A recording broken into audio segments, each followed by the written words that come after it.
Did you hear that little bit right at the end? Yes, they have a choice who they work for, but that's my whole point here. That's what I'm going to dwell on. People have choices. People have choices when they take a job. They have choices when they buy an object. They have choices when they engage in any kind of commercial transaction. Where people don't have choices is when they deal with government.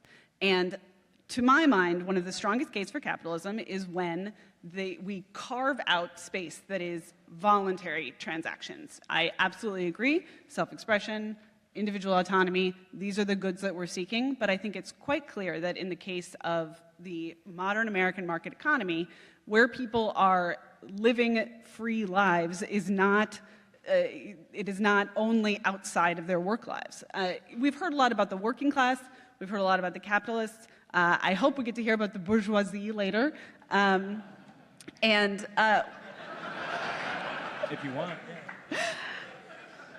And what I want to emphasize here is that, as the kids these days say, everybody in this room is pretty bougie. We are all benefiting from the seeming excesses of the modern capitalist system, which is indeed driven by profit. Profits are information, just like prices are information.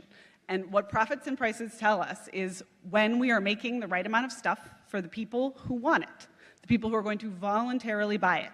It tells us when people are in jobs that they are willing to do for the wages that they are offered. And this is, I think, something that is constantly lost in this debate. The idea that people are somehow coerced in their working environments simply isn't the lived experience of workers in America at any level.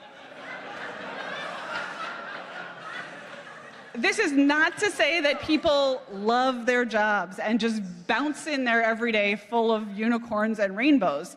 That's how I feel about my job. That is not how most people feel about their jobs, maybe. But this is still ultimately every morning you wake up and you have the decision about whether or not you're going to go to work. You can choose not to go. And the day that you choose not to go is, you know what happens to you at that point?